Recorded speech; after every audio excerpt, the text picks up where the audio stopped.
নমস্কার, আমি মন্দিরা। যে বিষয়টা নিয়ে আপনাদের সাথে আজকে আলোচনা করব, আজকে আমার এই ভিডিওটা বানানোর কথা ছিল না, এটা আরও 2-3 দিন আগে আপনাদের সাথে আমার আলোচনা করার কথা ছিল।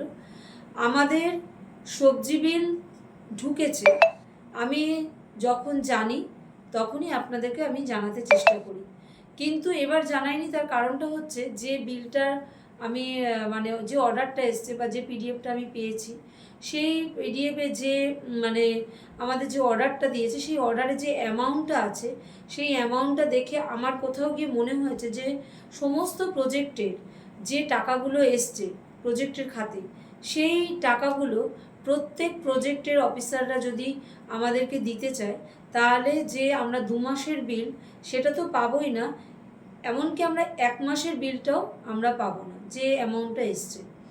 তো ওই জন্য আপনাদেরকে আর কি বলিনি, কারণ কোন প্রজেক্ট কিভাবে বিলটা সাবমিট করবে এটা ঠিক জানা নেই।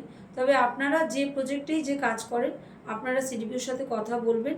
1 মাসের বিল এসছে, সেটা খুব অল্প সংখ্যকই টাকা এসছে, সেই টাকাটা হয়তো সকলের মধ্যেও বন্টন করতে পারে, বা এখন ওনারা বলবে, বুঝতে পারবেন, বা ওনারা বুঝেই করবেন নিশ্চয়ই যে কীভাবে ওনারা টাকাটা ডিস্ট্রিবিউট করবেন।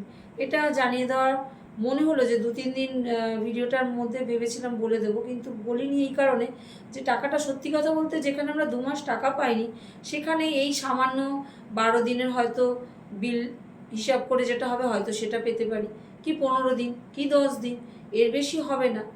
তো যাই হোক, ওই জন্য বলার খুব একটা ইচ্ছে ছিল না। তবুও 10 দিনের টাকাটাও আমাদের কাছে এখন অনেক, যেহেতু ডিমের দামটা প্রচণ্ড হাই, সেখানে ডিম তো বাকি দিতেই চাইছে না কোনো ডিমের দোকানদার, ফলে যদি আমরা 12 দিনের বিলটা পাই সেটাও আমাদের অনেক কাজে লাগবে। এটা গেল একটা কাজের কথা। আর একটা যেটা আপনাদেরকে জানানো, সেটা হচ্ছে আমাদের মোবাইলের ইনসেন্টিভ এসছে 1 মাসে, এটা আমরা পেয়ে যাব সবটাই আপনাদেরকে বলি দিদিভাই। কিন্তু সবথেকে খারাপ লাগার জায়গা, আমি অনেক দিন আগে আপনাদেরকে ভিডিও করে বলেছিলাম যে 2 মাসের অনারিয়াম এসছে, 2 মাসের অনারিয়াম এসছে এবং বিলও ছেড়ে দিয়েছেন। সমস্ত প্রজেক্টে খোঁজ নিয়ে দেখা গেছে যে বিল ছেড়ে দিয়েছেন, কিন্তু এখনও কোনো প্রজেক্টের টাকা কিন্তু ক্রেডিট হয়নি। কারণ যে প্রসিডিওর মেনটেন করে টাকাটা দিচ্ছে, সেই প্রসিডিওর মেনটেন করে টাকাটা আমাদের ক্রেডিট হতে এত সময় লেগে যাচ্ছে। কোনো দিন কোনো মাসে দেখা যাচ্ছে 10 দিন, কোনো মাসে 12 দিন। এইটা যদি আমরা সকলে মিলে আমাদের যিনি দপ্তরের মন্ত্রী সাহেব আছেন, ওনার কাছে গিয়ে বলি যে অন্ততপক্ষে আমাদের জন্য, শুধুমাত্র অঙ্গনওয়াড়িদের জন্য, যে এই যে অঙ্গনওয়াড়িতে যে মিড ডে মিলটা চলছে, সেই মিড ডে মিলের টাকাটা অন্ততপক্ষে যদি যে দিচ্ছে সেটা যদি একটু সরলীকরণ করা যায়, যে আগে যেরকম পিএমএসের মাধ্যমে আমরা টাকাটা পেয়ে যেতাম, খুব তাড়াতাড়ি কিন্তু আমাদের ক্রেডিট হয়ে যেত। কিন্তু এখন পদ্ধতিটা এত জটিল হয়ে গেছে, ফলে কী হচ্ছে, আমরা টাকাটা পেতে প্রচণ্ড মানে সময় লাগিয়ে ফেলছে, মানে সময় লেগে যাচ্ছে আর কি, আমরা টাকাটা পাচ্ছি না ঠিক সময় মতো। একে ডিমের মূল্য বৃদ্ধি এত বেশি, পরেও যদি আমরা টাকাটা না পাই, তাহলে সেন্টার চালানো মানে অসম্ভব হয়ে পড়ছে।